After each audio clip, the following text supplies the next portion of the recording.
Oi! Esse vídeo faz parte do projeto Temas Contemporâneos em Psicologia Social e tem por objetivo apresentar alguns conceitos básicos sobre políticas da infância e juventude.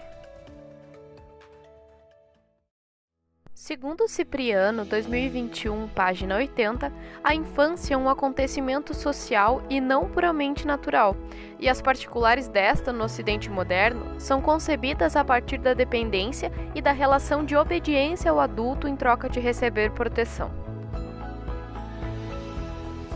Depois, segundo o Estatuto da Criança e do Adolescente, considera-se como criança a pessoa com até 12 anos incompletos. E em relação ao conceito etimológico, podemos dizer que a palavra infância tem origem no latim e se refere ao indivíduo que ainda não é capaz de falar. A primeira infância vai do nascimento até os 3 anos de idade, a segunda de 3 a 6 anos e a terceira de 6 a 11 anos. Na primeira infância, o recém-nascido é dependente, porém competente. Todos os sentidos funcionam no nascimento. O crescimento físico e o desenvolvimento das habilidades motoras são rápidos. Capacidade de aprender e lembrar está presente, até mesmo nas primeiras semanas de vida. A compreensão e a fala se desenvolvem rapidamente. A autoconsciência se desenvolve no 2º ano. O apego aos pais e a outros se forma aproximadamente no final do 1º ano de vida, e há um aumento do interesse por outras crianças. Na segunda infância, a força e as habilidades motoras simples e complexas aumentam. O comportamento é predominantemente egocêntrico, mas a compreensão da perspectiva dos outros aumenta. Uma imaturidade cognitiva leva a muitas ideias e lógicas acerca do mundo. Brincar, criatividade e imaginação tornam-se mais elaborados. Há um aumento da independência, autocontrole e cuidado próprio. E a família ainda é o núcleo da vida, embora outras crianças comecem a se tornar importantes.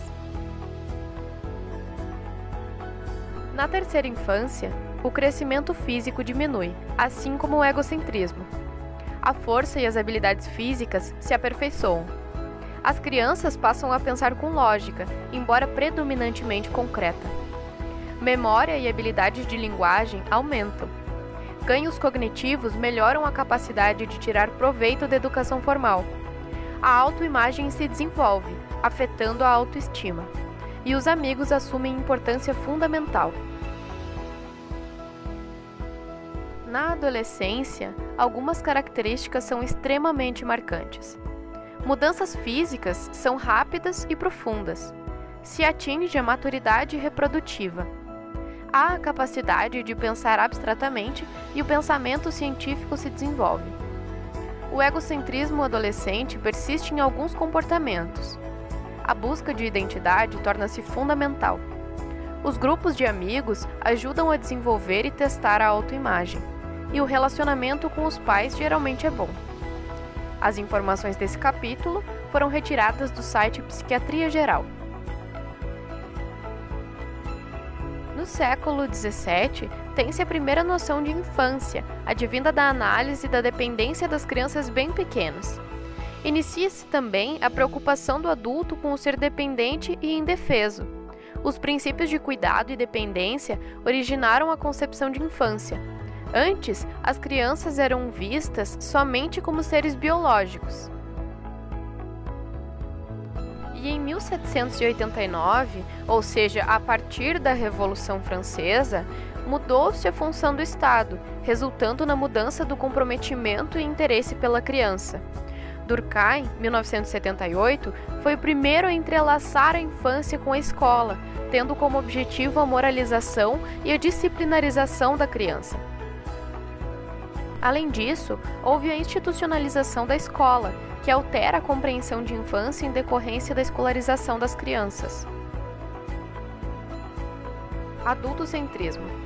Confere competências às crianças para que se transformem em adultos no futuro. Abstrai as características da própria infância. Converte a infância em apenas uma passagem, na qual assimila-se a forma correta de relacionar-se e incorporar-se na sociedade vigente. Além disso, No adultocentrismo, há uma hierarquização que ocorre com base na faixa etária, uma relação colonial, que desqualifica a língua, a cultura e os saberes das crianças. A atenção à criança está presente apenas a partir do século XIX, e o marco para a caracterização acadêmica da infância foi justamente a publicação do livro de Philip Ares, chamado História Social da Infância e da Família. Segundo Ares, 1973, até 1960, a história da infância e a história da educação não se cruzavam e eram tratadas como esferas distintas. Agora, na segunda parte do vídeo, vamos falar sobre juventude.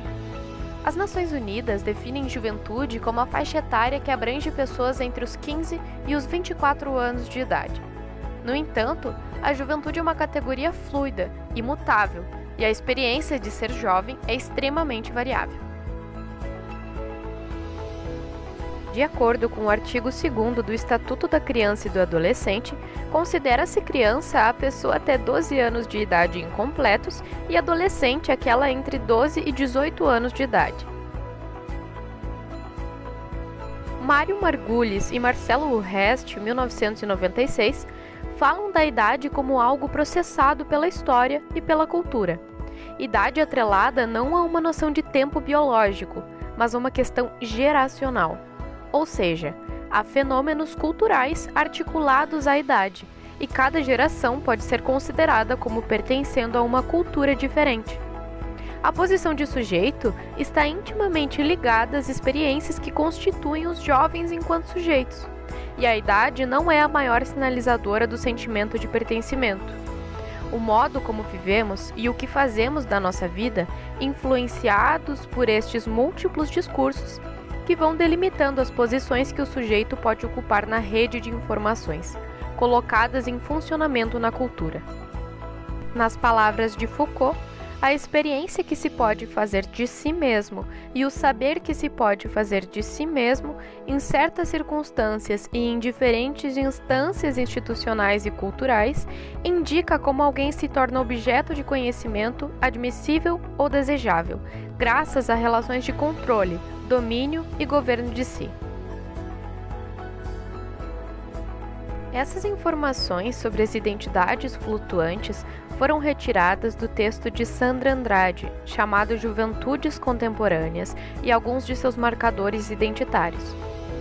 A autora cita, nesse mesmo artigo, que há uma noção de ser jovem ou de juventude como uma etapa de vida, atrelada a uma certa faixa etária, como uma fase, e como consequência, ancorada num dado que é biológico.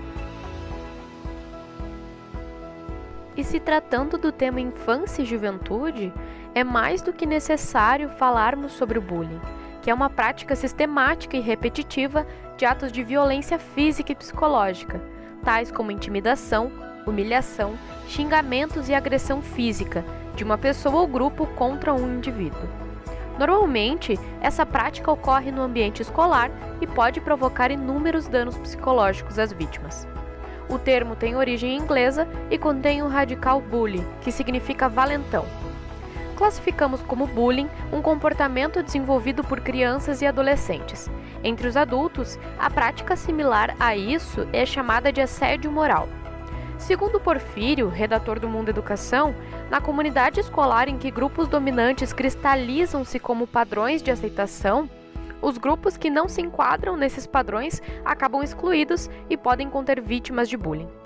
Esses padrões socialmente estabelecidos, sobretudo entre adolescentes, são formados com base nas características físicas e no grau de popularidade e aceitação que os sujeitos têm dentro do grupo. As agressões e a exclusão do grupo levam o indivíduo a um quadro de isolamento social. Os danos psicológicos causados por essa prática hostil podem levar à depressão, ao transtorno de ansiedade, à síndrome do pânico e a outros distúrbios psiquiátricos, além de gerar traumas que certamente influenciarão a qualidade de vida da vítima. Nesse sentido, os melhores meios de combate ao bullying são a conscientização e o diálogo. É mais do que necessário conversar com as vítimas para oferecê-las apoio emocional e também com os próprios agressores. Para coibir a prática do bullying, a Lei 13.185, de 6 de novembro de 2015, foi sancionada pela então presidente Dilma Rousseff e entrou em vigor em fevereiro de 2016. Essa lei institui o Programa de Combate à Intimidação Sistemática, o bullying, que preza pela conscientização e pelo diálogo para acabar com a prática, criando campanhas, oferecendo apoio às famílias e evitando punições aos agressores. Sobre o ECA, o Estatuto da Criança e do Adolescente, podemos dizer que é o principal instrumento normativo no Brasil sobre os direitos das crianças e dos adolescentes. De acordo com a titular da Sejusc, Caroline Braz, o Estatuto é uma garantia para que as crianças e adolescentes vivam plenamente os direitos relacionados à educação, qualidade de vida, moradia, assistência médica, alimentação, entre outros. De acordo com a legislação, crianças e adolescentes são resguardados nas seguintes áreas: direitos à liberdade, ao respeito e à dignidade, direito à convivência familiar e comunitária, direito à profissionalização e à proteção no trabalho, direito à educação, cultura, esporte e lazer, e direito a ser protegido de casos de violência, seja ela física ou psicológica. Por fim, esse estatuto foi sancionado na forma da Lei 8.069, de 13 de julho de 1990, e garante a proteção integral de crianças e adolescentes, conferida à sociedade, conselhos, municípios e estados de todo o território nacional. Para complementar esse assunto, também trazemos a temática das psicólogas e psicólogos e assistentes sociais na rede pública de educação básica. A Lei de número 13.935, de 11 de dezembro de 2019, dispõe sobre a prestação de serviços de psicologia e de serviço social nas redes públicas de educação básica. Caso você tenha interesse em se aprofundar no assunto, é só apontar a câmera do celular para o QR Code ou acessar o link disponível nas referências. Agora, nos encaminhando para o final, vamos propor alguns questionamentos. Para você, o que delimita a fronteira entre infância e juventude? Qual a influência da escolarização no desenvolvimento infantil? Como a psicologia pode contribuir para a diminuição do bullying nas escolas? Mas estejam cientes de que esse tema não se esgota. Pesquisem, reflitam e sempre sejam críticos. Aqui estão as referências utilizadas para a elaboração desse vídeo.